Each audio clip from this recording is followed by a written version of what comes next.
এখন সম্প্রচারিত হবে রেডিও তেহরান থেকে আজকের সর্বশেষ বিশ্ব সংবাদ। ইরানের নবনির্বাচিত প্রেসিডেন্ট বলেছেন, নিরপরাধ মানুষের রক্ত অপরাধীকে কখনোই ছাড় দেয় না। মার্কিন কংগ্রেসে ইসরায়েলের প্রধানমন্ত্রী বেনিয়ামিন নেতানিয়াহুর বক্তব্যের প্রতিক্রিয়ায় মাসুদ পেজেশকিয়ান এই কথা বলেন। বার্তা সংস্থা ইরনা জানায়, মার্কিন কংগ্রেসে বেনিয়ামিন নেতানিয়াহুর উপস্থিতি ও বক্তৃতার প্রতিক্রিয়ায় ইরানের নির্বাচিত প্রেসিডেন্ট মাসুদ পেজেশকিয়ান তার এক্স সোশ্যাল নেটওয়ার্ক অ্যাকাউন্টে লিখেছেন, নিরপরাধ মানুষ ও নিরস্ত্রয় শিশুদের হত্যার অপরাধ কোনোভাবেই উপেক্ষিত হতে পারে না। একইভাবে অপরাধীকেও দাঁড়িয়ে সম্মান দেখিয়ে পবিত্র করা যায় না।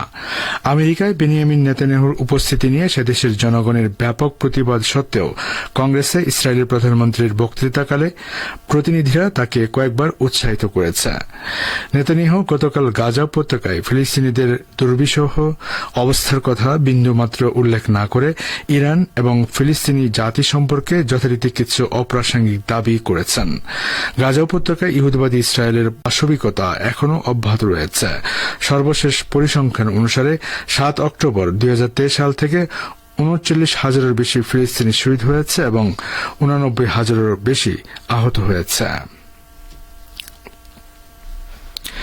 ইরানের ইসলামী বিপ্লবী গার্ড বাহিনী বা আইআরজিসির প্রধান কমান্ডার মেজর জেনারেল হোসেন সালামি বলেছেন, তার দেশ সামরিক দিক দিয়ে এতটা শক্তিশালী হয়েছে যে দেশটির সঙ্গে লড়াই করার সাহস কারো নেই। ইরানের উপর 1980-এর দশকে ইরাকের চাপিয়ে দেওয়া 8 বছরের যুদ্ধে তেহরান প্রদেশ থেকে শাহাদাতপ্রাপ্ত 12,000 শহীদের স্মরণে আয়োজিত এক অনুষ্ঠানে বক্তব্য দিতে গিয়ে তিনি এই হুঁশিয়ারি উচ্চারণ করেন। জেনারেল সালামি বলেন, শক্তিশালী ইরানের সঙ্গে যে লড়তে আসবে তাকে পরাজিত ও অপমানিত হতে হবে। রাজধানী তেহরানের অদূরে বেশতে জাহরায় অবস্থিত ইসলামী ইরানের স্থপতি ইমাম খোমেনি রহমতুল্লাহ আলাইহির মাজারে ওই স্মরণসভা অনুষ্ঠিত হয়। আইআরজিসির প্রধান কমান্ডার বলেন, শত্রুরা আজ মধ্যপ্রাচ্যের প্রতিরোধ ফ্রন্টের সামনে অসহায় হয়ে পড়েছে। প্রতিরোধ ফ্রন্ট ইরানের সহযোগিতা নিয়ে আশুরার চেতনায় উজ্জীবিত হয়ে ইহুদিবাদী ইসরায়েলের বিরুদ্ধে লড়াই করছে বলে তিনি মন্তব্য করেন। তেহরান প্রদেশের 12,000 শহীদের স্মরণে আয়োজিত সম্মেলনে ইরানের উচ্চপদস্থ সামরিক ও বেসামরিক কর্মকর্তাদের পাশাপাশি প্রাদেশিক কর্মকর্তারা অংশগ্রহণ করেন।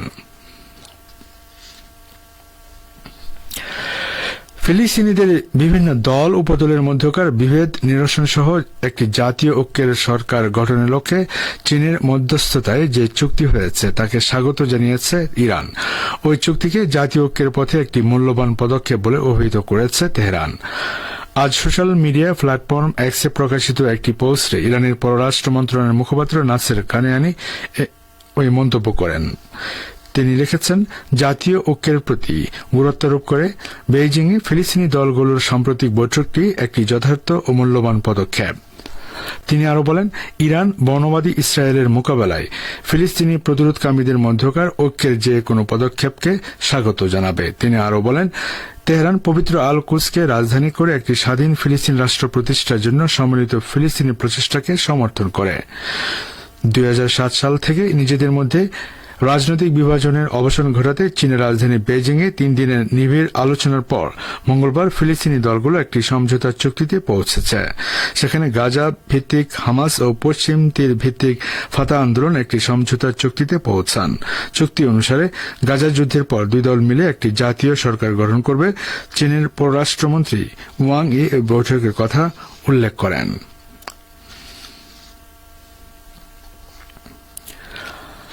জাতিসংঘ মহাসচিব বলেছেন, ইসরায়েলি হামলায় গাজা উপত্যকার পরিস্থিতি সম্পূর্ণ বিপর্যস্ত হয়ে পড়েছে। এর আগে কোনো যুদ্ধক্ষেত্রে যা ঘটেনি। জাতিসংঘ মহাসচিব অ্যান্টোনিও গুতেরেসের বরাত দিয়ে বার্তা সংস্থা ইরনা আজ আরও জানায়, গুতেরেস বলেছেন, আমি জাতিসংঘের মহাসচিব হওয়ার পর থেকে সবচেয়ে জঘন্য পর্যায়ের হত্যা ও ধ্বংস দেখেছি গাজায়। গুতেরেস বলেন, গাজা উপত্যকায় মানবিক সাহায্যের মাত্রা চাহিদার সাথে মোটেও সামঞ্জস্যপূর্ণ নয়। তিনি বলেন, আমরা সম্পূর্ণ অন্যায্য ও অনাচারপূর্ণ পরিস্থিতির মধ্যে রয়েছে। গাজা অঞ্চলের কোথাও নিরাপত্তা নিশ্চিত করার দায়িত্বে কেউ নেই। এমনকি মানবিক সাহায্য নিয়ে আসা দলগুলোর ত্রাণ সামগ্রী ওই এলাকায় লুটপাট হয়ে যাচ্ছে। 7 অক্টোবর 2023 থেকে আমেরিকা সহ পশ্চিমা দেশগুলোর পরিপূর্ণ মদদে অবৈধ ইহুদিবাদী ইসরায়েল ফিলিস্তিনের অসহায় ও নিপীড়িত জনগণের বিরুদ্ধে নৃশংস হত্যাযজ্ঞ চালিয়ে আসছে। আন্তর্জাতিক সম্প্রদায় এবং মানবাধিকার সংস্থাগুলোর নিরাপত্তার সুযোগে গাজা উপত্যকা সহ পশ্চিম তীরে বর্বর ইসরায়েলি সেনারা ব্যাপক গণহত্যা চালিয়ে আসছে। ধারাবাহিকভাবে তারা নারী ও শিশু হত্যা করে যাচ্ছে।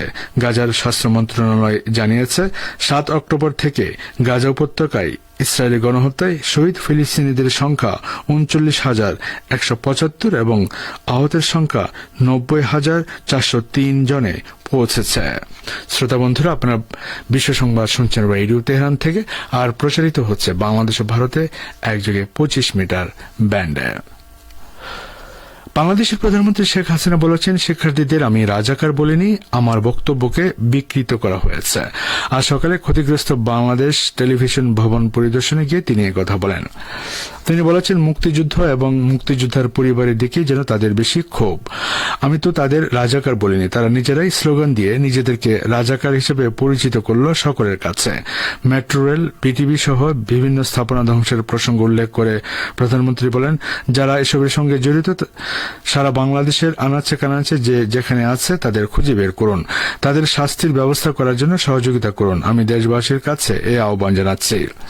ধ্বংসযজ্ঞের জন্য বিএনপি জামাতকে দায়ী করে শেখ হাসিনা বলেন, বিএনপি জামাত অতীতের মতোই অগ্নি সন্ত্রাস করেছে, তবে এবার আলাদা, তারা গান পাউডার ব্যবহার করেছে। এদিকে রাষ্ট্রের টাকায় কেনা হেলিকপ্টার দিয়ে মানুষ হত্যার জবাব জনগণ কড়াই গণ্ডায় আদায় করবে বলে মন্তব্য করেছেন বিএনপি মহাসচিব মির্জা ফখরুল ইসলাম আলমগীর। শিক্ষার্থীদের কোটা সংস্কার আন্দোলনকে কেন্দ্র করে দেশব্যাপী সহিংসতার পর সাধারণ মানুষকে গ্রেপ্তার, জুলুম, নির্যাতনের ঘটনায় উদ্বেগ প্রকাশ করে আজ দেয়া এক বিবৃতিতে তিনি একথা বলেন।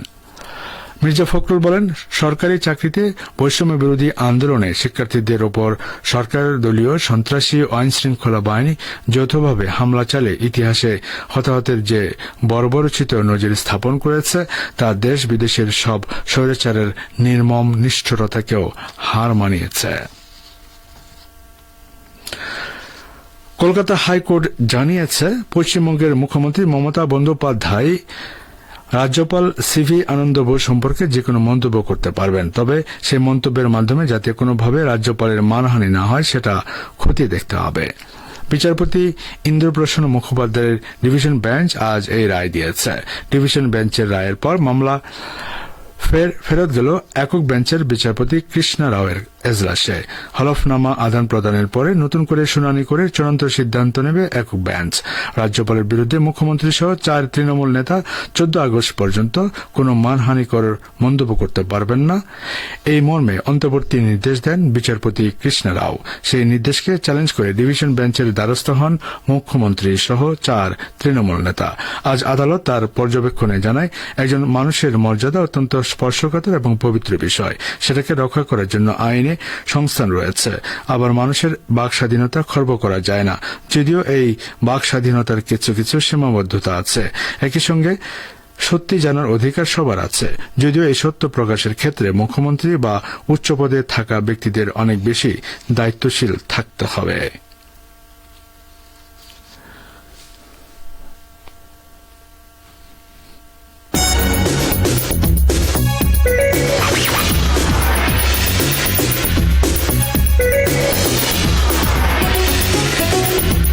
রেডিও তেহরান, খবরের সঙ্গে 24 ঘন্টা। ভিজিট করুন আমাদের ওয়েবসাইট parstoday.ir/dn।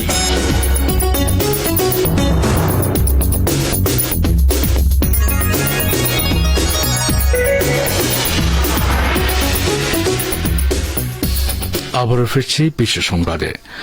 লেবাননের ইসলামী প্রতিরোধ আন্দোলন হিজবুল্লাহ দখলদার ইসরায়েলি শাসক গোষ্ঠীর কৌশলগত সামরিক অবস্থানে ব্যাপক ভিত্তিক হামলা চালিয়েছে। দক্ষিণ লেবাননে ইসরায়েলি বাহিনীর বর্বরোচিত আগ্রাসন এবং গাজায় ফিলিস্তিনিদের উপর চলমান পাশবিক হামলার মধ্যে হিজবুল্লাহ এই প্রতিশোধমূলক হামলা চালিয়েছে। হিজবুল্লাহ আজ পৃথক এক বিবৃতিতে ঘোষণা করেছে যে তারা গাইডেড ক্ষেপণাস্ত্র দিয়ে রামিয়া সাইটে একটি প্রযুক্তিগত সিস্টেমকে লক্ষ্যবস্তু করেছে এবং এতে সরাসরি আঘাত আনার ফলে এটি ধ্বংস হয়ে গেছে। হিজবুল্লাহ আরও জানিয়েছে যে তাদের যোদ্ধারা উপযুক্ত অস্ত্র দিয়ে হাদাব ইয়ারন সাইটের ভিতরে ইসরায়েলি দখলদার সৈন্যদের একটি সমাবেশকে টার্গেট করে হামলা চালিয়েছে। দক্ষিণ লেবাননের লেবানিজ মিডিয়া রিপোর্ট নিশ্চিত করেছে যে লেবানন থেকে রামিয়া এবং হাদাব ইয়ারন সাইটের আশপাশে ইসরায়েলি সামরিক লক্ষ্যবস্তুর দিকে সরাসরি আগুন শনাক্ত হয়েছে। বৃহস্পতিবারের শেষের দিকে হিজবুল্লাহ নিষেধ করেছে যে তারা গত সপ্তাহে ইসরায়েলি শাসক গোষ্ঠীর কৌশলগত ঘাঁটিতে একটি ড্রোন বিরোধী রাডার সিস্টেমকে লক্ষ্য করে হামলা চালায়। হিজবুল্লাহ দখলকৃত অঞ্চলের উত্তর অংশে আল আবাদ ফাঁড়িতে একটি ড্রোন বিরোধী রাডার সিস্টেমকে লক্ষ্য করার ফুটেজ প্রকাশ করেছে। ফ্রান্সের রাজধানী প্যারিসে অলিম্পিক গেমসের উদ্বোধনী অনুষ্ঠানের মাত্র কয়েক ঘণ্টা আগে দ্রুতগতির রেল নেটওয়ার্ক টিজিভিতে অগ্নিসংযোগ ও হামলার ঘটনা ঘটেছে। এতে বেশ কিছু রেল লাইনে ট্রেন চলাচল ব্যাহত হয়েছে। আজ রাতে প্যারিসে শুরু হচ্ছে 4 বছর পর অনুষ্ঠিত অলিম্পিকের 33তম আসর। আজ ফরাসি ট্রেন অপারেটর সংস্থা এসএনসিএফ বলেছে দেশের হাইস্পিড রেল নেটওয়ার্ক স্তব্ধ করে দিয়েছে কিছু অসৎ ব্যক্তি। একাধিক জায়গায় অগ্নিসংযোগ ও হামলায় ক্ষতিগ্রস্ত হয়েছে রেল যোগাযোগ ব্যবস্থা। সংস্থাটি বলেছে বৃহস্পতিবার রাতভর রেল নেটওয়ার্ককে অচল করে দিতে দফায় দফায় ব্যাপক হামলা হয়। প্যারিসের পশ্চিম, উত্তর ও পূর্বে চলে যাওয়া টিজিভি রেল লাইনগুলোর 3টি স্থানে রেল লাইনে আগুন দেওয়া হয়, তবে দক্ষিণের একটি স্থানে অগ্নিসংযোগের চেষ্টা ঠিকই দেওয়া হয়েছে। এতে সেখানকার লাইনগুলো অক্ষত আছে। এসএনসিএফ আরও বলেছে রেল ব্যবস্থাকে অচল করে দিতে বিদ্বেষপূর্ণ তৎপরতা চালানো হয়েছে। এতে মারাত্মকভাবে বিঘ্নিত হয়েছে ট্রেন চলাচল। ভিন্ন লাইন দিয়ে ট্রেন চলাচলের ব্যবস্থা করা হয়েছে, তবে অনেক যাত্রীকে নির্ধারিত যাত্রা স্থগিত করতে হবে। রোববার পর্যন্ত পরিস্থিতি এমনই থাকবে। শ্রোতা বন্ধুরা, আর এর সঙ্গে শেষ করছি রেডিও তেহরান থেকে বিশেষ সংবাদ। সঙ্গে থাকার জন্য অনেক অনেক ধন্যবাদ।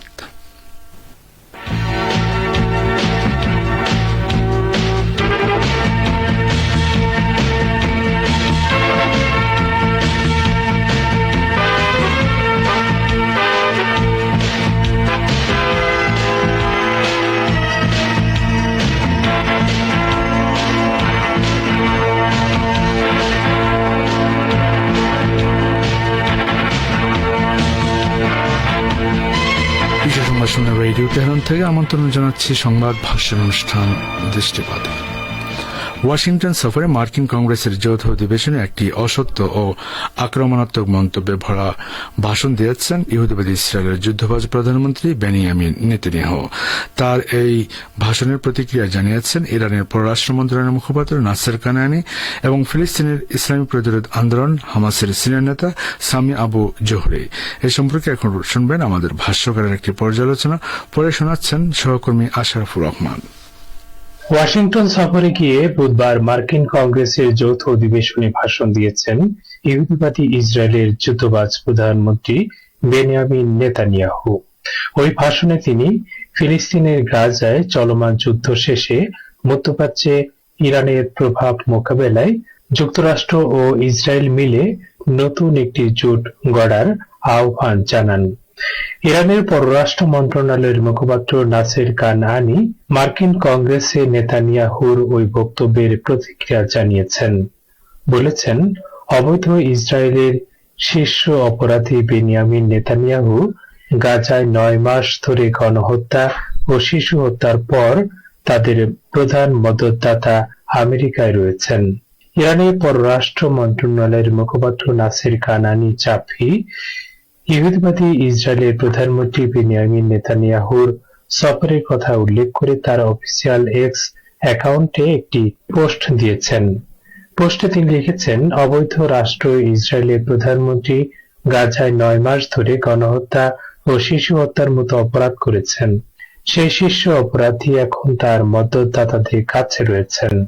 তিনি আরো লিখেছেন, কয়েক দশক ধরে পশ্চিমা সভ্যতার প্রতারকরা বিশ্ববাসীর কাছে নিজেদেরকে নির্দোষ এবং মানব হিতৈষী হিসেবে দেখানোর চেষ্টা করে এসেছে, কিন্তু তাদের সেই চেষ্টা পানিতে নকশা করার মতোই ব্যর্থ হয়ে গেছে।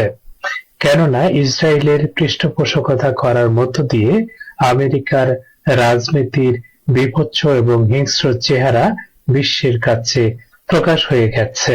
কানআনি আরো বলেন, আমেরিকা এবং ইউরোপীয় নেতাদের মুখ থেকে শোনা সবচেয়ে হাস্যকর একটি স্লোগান হলো মানবাধিকারের স্লোগান। ফিলিস্তিনিদের মানবিক অধিকার ছিল তাদের জীবনের নিরাপত্তা, পানি, খাদ্য, ওষুধ এবং চিকিৎসা সহ মৌলিক মানবীয় অধিকারগুলো পাওয়া।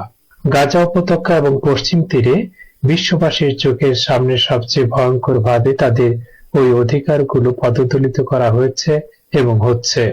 তেল আবিবের কসাইয়ের হাতে এখনো প্রতিদিন ফিলিস্তিনি শিশুরা জবাই হচ্ছে।